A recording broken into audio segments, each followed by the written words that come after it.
Hello friends, tax filing school के इस video में आपका स्वागत है। दोस्तों ITR 1, ITR 2, ITR 4 का ऑनलाइन फॉर्म आ गया है। तीनों ITR अभी आप फाइल कर सकते हो। आज डेट है 1 अप्रैल 2024। पहले दिन ही ITR फॉर्म आ गए और जो बचे हुए हैं जल्दी आ जाएंगे। लेकिन ध्यान दीजिएगा, ITR फॉर्म आ गए इसका मतलब ये नहीं है कि आपको तुरंत ही ITR फाइल कर देना है। ITR फाइल करने से पहले आपको अपना AIS चेक कर लेना है। AIS में आपका सारा इनकम का डिटेल होता है। जो भी फाइनेंशियल ट्रांजेक्शन आप करते हो AIS में आपको दिखाई दे जाता है, तो उससे रिलेटेड ही आपको ITR भरना है। और फिलहाल आज की तारीख में तो AIS अभी आपका पूरा अपडेट हुआ नहीं होगा, तो इसलिए वेट कर लेना है। उसके अलावा 26AS भी आपको चेक कर लेना है कि क्या आपका TDS अपडेट हो गया है या नहीं। मेजॉरिटी ऑफ केसेस में TDS भी अभी अपडेट नहीं हुआ होगा। जैसे कि आप देख सकते हो हमारे केस में अभी भी 30 सितंबर 2023 तक का ही TDS अपडेट हुआ है, जबकि यहाँ पर मार्च 2024 तक का TDS अपडेट हुआ होना चाहिए। अदरवाइज जो भी आप TDS क्लेम करोगे ITR में वो एक्सेप्ट नहीं होगा या तो रॉन्ग एक्सेप्ट हो जाएगा। तो हो सकता है कि आपको TDS कम आए या हो सकता है कि आपको डिमांड नोटिस भी आ जाए। तो इसलिए TDS को पूरा अपडेट होने दीजिएगा, उसके बाद ही आपको ITR फाइल करना है। इसमें कुछ समय लग जाएगा, ठीक है। फिलहाल इस वीडियो में एक क्विक डेमो हम बना दे रहे हैं ITR 1 का नए टैक्स सिस्टम के हिसाब से। अब भले ही वीडियो छोटा हो, लेकिन इस वीडियो को देखकर आप अपना ITR फाइल कर सकते हो, क्योंकि जो भी चेंजेस हुए हैं इस साल सबको कवर किया गया है और उसके अलावा स्टेप बाय स्टेप कैसे ITR फाइल करना है वो भी कवर किया गया है। अगर आपको पुराना टैक्स सिस्टम से ITR फाइल करना है तो उसका भी वीडियो एक सेपरेट हम बना देंगे, लिंक आपको नीचे डिस्क्रिप्शन में मिल जाएगा। इसके अलावा इस बात का भी ध्यान रखिएगा कि डिटेल वीडियो भी हम अपने चैनल पर बनाते हैं फॉर्म नंबर 16 की मदद से, जो लेंथ में थोड़ा सा बड़ा होता है।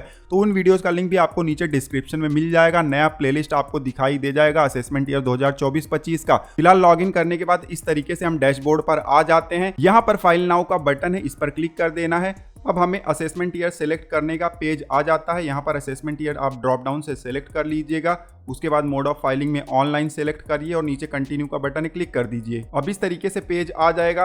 To file a fresh income tax return start new filing पर आपको क्लिक कर देना है। यहाँ पर आपको असेसी सेलेक्ट कर लेना है। ये सब कुछ पिछले साल जैसा ही है, ठीक है। उसके बाद कंटिन्यू पर क्लिक करना है। फिर ITR फॉर्म आपको सेलेक्ट कर लेना है। हम ITR 1 सेलेक्ट करेंगे। उसके बाद प्रोसीड विद ITR 1 पर क्लिक करेंगे। लेट्स गेट स्टार्टेड पर क्लिक करेंगे। अब यहाँ पर रीजन हमें देना है, कौन से रीजन के कारण हम ITR फाइल कर रहे हैं। हमारे केस में पहला वाला है, सिलेक्ट करेंगे और कंटिन्यू पर क्लिक कर देंगे। अब आगे बढ़ते ही इस तरीके से पॉपअप आ जाता है। यहाँ पर लिखा गया कि बहुत सारा डेटा आपका प्रीफिल्ड आएगा। प्रीफिल्ड कब आता है? जब AIS और 26AS अपडेट हो तो, ठीक है। अदरवाइज ठीक से नहीं आएगा। ओके पर क्लिक कर देंगे। अब इस तरीके से हमें रिटर्न समरी दिखाई देता है। यहाँ पर आप देख सकते हो बहुत सारे टैब हैं। ये टैब पिछले साल जैसे ही है, कोई भी यहाँ पर बदलाव नहीं है, लेकिन अंदर जो इन्फॉर्मेशन है वहां पर चेंजेस हैं, ठीक है। सबसे पहले पर्सनल इन्फॉर्मेशन वाले टैब पर क्लिक करेंगे। यहाँ पर सबसे पहले हमें प्रोफाइल डिटेल दिखाई दे रहा है, उसके नीचे कॉन्टेक्ट डिटेल दिखाई दे रहा है। अगर कुछ रॉन्ग होगा तो एडिट कर सकते हैं। थोड़ा सा स्क्रॉल करके नीचे आएंगे तो नेचर ऑफ एम्प्लॉयमेंट यहाँ पर दिया गया है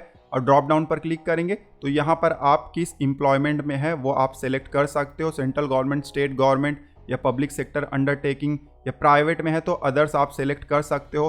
पेंशनर है तो उससे रिलेटेड भी यहाँ पर बहुत सारे ऑप्शन दिए गए हैं। अगर सैलराइड पर्सन नहीं है, पेंशनर भी नहीं है तो नॉट एप्लीकेबल पर भी क्लिक कर सकते हो, ठीक है। हम मान लेते हैं प्राइवेट सेक्टर है तो अदर्स पर क्लिक कर देंगे। उसके बाद नीचे देखिए फाइल सेक्शन यहाँ पर दिया गया है, तो ड्यू डेट से पहले फाइल करते हो तो 139(1) दिखाई देगा, ठीक है। उसके बाद नीचे आएंगे तो एक बहुत ही इंपॉर्टेंट सवाल हमसे यहाँ पर पूछा जाता है, इसको ध्यान से आपको सिलेक्ट करना है। यहाँ पर पूछा गया है कि क्या आप नए टैक्स सिस्टम से बाहर होना चाहते हैं। सवाल को यहाँ पर थोड़ा सा घुमा कर दिया गया है। सिंपल वर्ड में कहें तो हमसे पूछा गया है कि नया टैक्स सिस्टम चुनना है या पुराना। अगर नया टैक्स सिस्टम चुनना है तब आपको नो पर ही क्लिक रहने देना है, बट अगर पुराना टैक्स सिस्टम चुनना है तो आपको यस पर क्लिक करना है। यहाँ पर आप जो भी क्लिक करोगे आगे के सारे ऑप्शंस बदल जाएंगे। सैलरी से रिलेटेड, डिडक्शन से रिलेटेड, टैक्स कैलकुलेशन से रिलेटेड सारे ऑप्शन बदल जाएंगे, ठीक है। अब नया टैक्स सिस्टम आपके लिए अच्छा रहेगा या पुराना, ये कैलकुलेशन आपको पहले से ही कर लेना है। किस तरीके से किया जा सकता है इनकम टैक्स कैलकुलेटर का इस्तेमाल करके, वीडियो ऑलरेडी हमने बनाया हुआ, लिंक आपको नीचे डिस्क्रिप्शन में मिल जाएगा, चेकआउट कर लीजिएगा। हम मान लेते हैं कि हम नया टैक्स सिस्टम चुनना चाहते हैं तो नो पर ही क्लिक कर देंगे।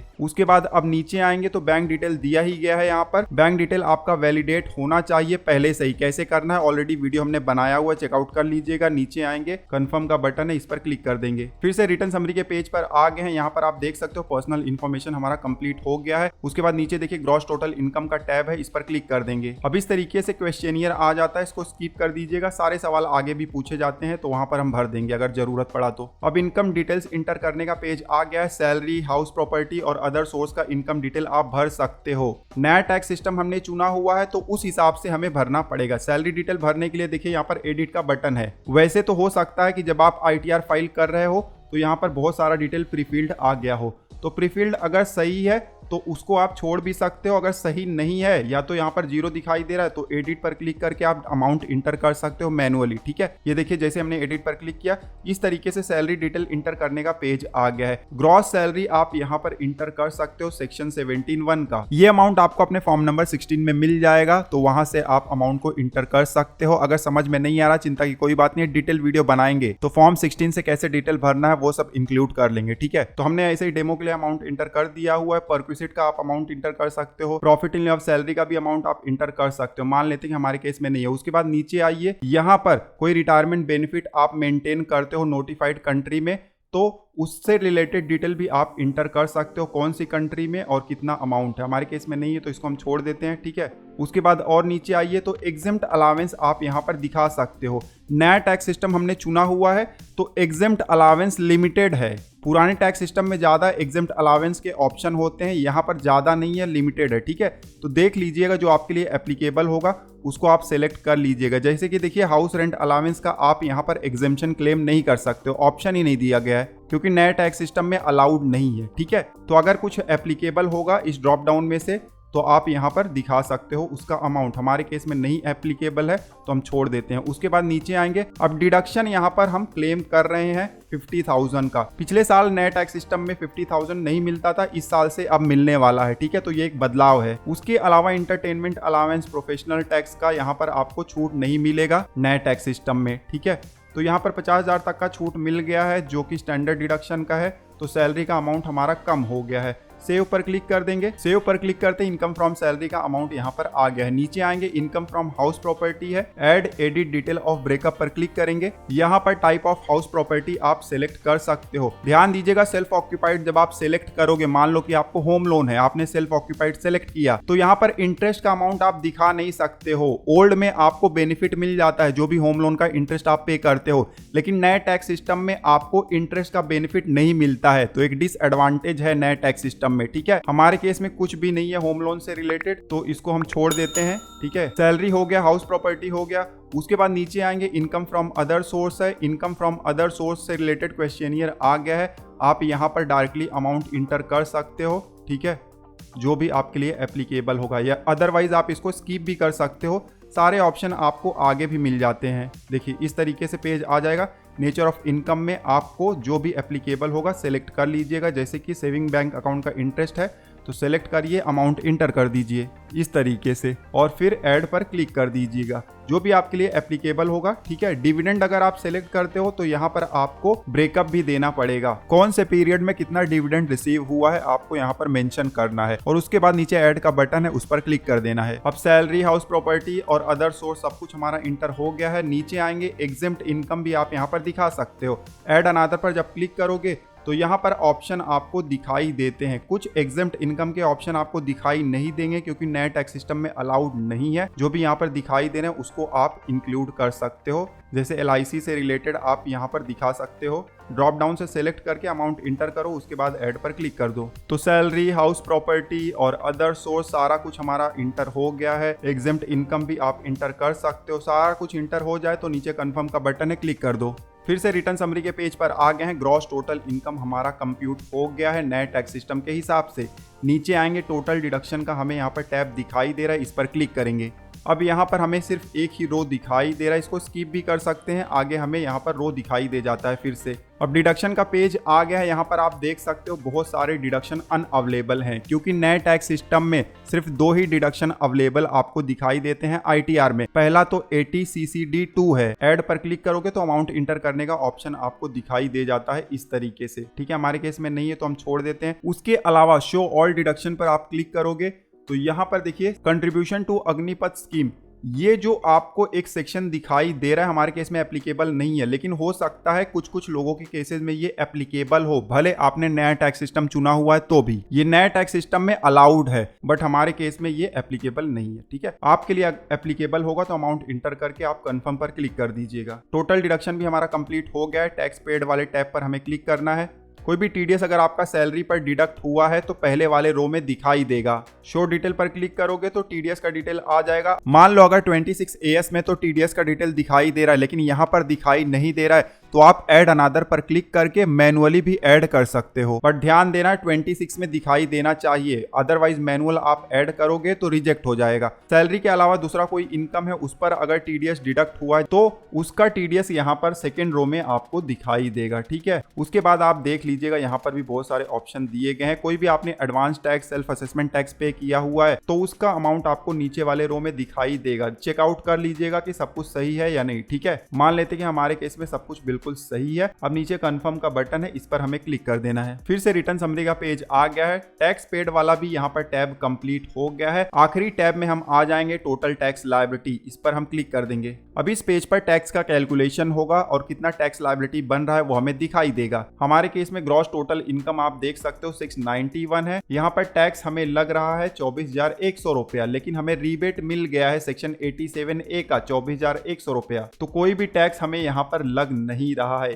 ध्यान दीजिएगा, अगर आपका इनकम 7 लाख से कम है टोटल इनकम तो रिबेट मिल जाएगा, तो जिसकी वजह से नए टैक्स सिस्टम में 7 लाख तक की इनकम पर आपको कोई भी टैक्स नहीं लगेगा। बट ध्यान देना है, अगर इनकम आपका 7 लाख से ऊपर गया तो जो टैक्स कैलकुलेशन है वो 3 लाख के बाद से स्टार्ट हो जाएगा। देखिए 3 लाख तक की इनकम पर कोई टैक्स नहीं लगा है, लेकिन 3 लाख के ऊपर जैसे ही अमाउंट जाएगा टैक्स लगना स्टार्ट हो जाएगा। और टोटल इनकम 7 लाख से ऊपर है तो रिबेट जो हमें यहाँ पर मिला हुआ है वो नहीं मिलेगा, तो टैक्स लायबिलिटी आपका बन जाएगा। ठीक है, ठीक है। अब नीचे आएंगे तो बहुत लोग रिलीफ लेते हैं। सैलरी अगर एरियर में मिला हुआ है तो उसका रिलीफ क्लेम करना है तो यहाँ पर बॉक्स दिया गया है। फॉर्म नंबर 10 भी आपको भरना पड़ता है। ठीक है, हमारे केस में नहीं है, हमने सेपरेट वीडियो बनाया हुआ है फॉर्म नंबर 10 का और किस तरीके से रिलीफ आपको कंप्यूट करना है। उसके बाद देखिए यहाँ पर इंटरेस्ट वगैरह का बॉक्स दिया गया है। अगर टैक्स लायबिलिटी आपका बनेगा तो हो सकता है कि इंटरेस्ट वगैरह का बॉक्स जो है वो भी यहाँ पर अमाउंट दिखाई दे। हमारे केस में दिखाई नहीं दे रहा, ये सब ऑटोमेटिकली कैलकुलेट हो जाता है। अब नीचे कंफर्म का बटन है, क्लिक कर देंगे। फिर से रिटर्न समरी का पेज आ गया है। टोटल टैक्स लायबिलिटी का भी हमारा टैब कंप्लीट हो गया है। अब नीचे प्रोसीड का बटन है, इस पर क्लिक कर देना है। फिलहाल इस तरीके से पेज आ जाएगा। यहाँ पर कंप्यूटेशन इनकम का है, टैक्स का है और रिफंड का अमाउंट दिखाई दे रहा है। टैक्स लायबिलिटी होगा तो उसका अमाउंट दिखाई देगा। ठीक है, प्रीव्यू रिटर्न पर आपको क्लिक करना है तो इस तरीके से पेज आ जाएगा। इसके आगे का सारा प्रोसेस पिछले साल जैसा ही है, कुछ भी चेंजेस नहीं है। ठीक है, इस बॉक्स पर क्लिक करना है, फिर स्क्रॉल करके नीचे आना है, फिर प्रोसीड टू प्रीव्यू पर क्लिक करना है। अब इस तरीके से ITR फॉर्म आ जाता है। जो भी डिटेल आपने भरा हुआ है सब कुछ दिखाई दे जाएगा। इसको चेकआउट कर लीजिएगा। चेकआउट करने के बाद एकदम नीचे जाना है। अब यहाँ पर प्रोसीड टू वैलिडेशन पर क्लिक करना है। वैलिडेशन आप देख सकते हो सक्सेसफुल हो गया है, कोई भी एरर नहीं है। अब वेरिफिकेशन के लिए आपको प्रोसेस करना है। अब इस तरीके से कंप्लीट योर वेरिफिकेशन का पेज आ गया है। ध्यान देना, वेरिफिकेशन बहुत ज्यादा जरूरी है, उसके बाद ही प्रोसेस स्टार्ट होता है। तो आप तुरंत भी वेरीफाई कर सकते हो या बाद में भी। अगर e verify letter, verify your ITR file का इस्तेमाल करते हो तब आपको 30 दिन के अंदर ही अपना वेरिफिकेशन कंप्लीट करना है। ठीक है, सबसे बेस्ट है आप तुरंत कर लो। ई-वेरीफाई नाउ पर क्लिक करो और नीचे कंटिन्यू का बटन है, क्लिक कर दो। अब यहाँ पर आप देख सकते हो बहुत सारे मेथड आ गए हैं। जो मेथड आपके लिए सुटेबल होगा सेलेक्ट कर लीजिएगा। हमारे केस में पहला वाला सुटेबल है, सेलेक्ट करेंगे और नीचे कंटिन्यू का बटन है, क्लिक करेंगे। इस तरीके से पॉपअप मैसेज आ गया है। 1 टाइम OTP भेजा जाएगा आधार रजिस्टर मोबाइल नंबर पर। आई एग्री पर हम क्लिक करेंगे और जनरेट आधार OTP पर क्लिक करेंगे। इस तरीके से OTP इंटर करने का पेज आ जाता है। OTP इंटर कर देंगे जल्दी से, जो कि हमारे आधार रजिस्टर्ड मोबाइल नंबर पर आया हुआ है। और उसके बाद नीचे वैलिडेट का बटन है, इस पर हम क्लिक कर देंगे। वैलिडेट पर क्लिक करते ही इस तरीके से कंफर्मेशन का पॉपअप मैसेज आ जाता है। नीचे आपको सबमिट का बटन दिखाई देता है, इस पर आपको क्लिक कर देना है। सबमिट पर क्लिक करते ही इस तरीके से आपको स्क्रीन आ जाता है। आपका ITR सबमिट हो गया है और ई-वेरीफाई भी हो गया है। अब आपका प्रोसेस स्टार्ट हो जाएगा और जैसे ही प्रोसेस खत्म होगा रिफंड आपके बैंक खाते में आ जाएगा। नीचे आपको डाउनलोड रिसिप्ट का बटन दिखाई दे रहा है, इस पर क्लिक करके आप ITR कॉपी डाउनलोड कर सकते हो। तो इस तरीके से आप अपना ITR फाइल कर सकते हो। अभी हमने ITR फाइल नहीं किया हुआ, लेकिन पूरा स्टेप्स आपको बता दिया हुआ है A to Z। इनकेस अगर ओल्ड टैक्स सिस्टम के हिसाब से कैसे ITR फाइल करना, उस वीडियो का डेमो देखना है तो आपको स्क्रीन पर प्लेलिस्ट दिखाई दे रहा होगा, उस पर क्लिक करके चेकआउट कर सकते हो। इस वीडियो में बस इतना ही, मिलते हैं आपसे अगले वीडियो में। तब तक आप हंसते रहो, मुस्कुराते रहो। धन्यवाद।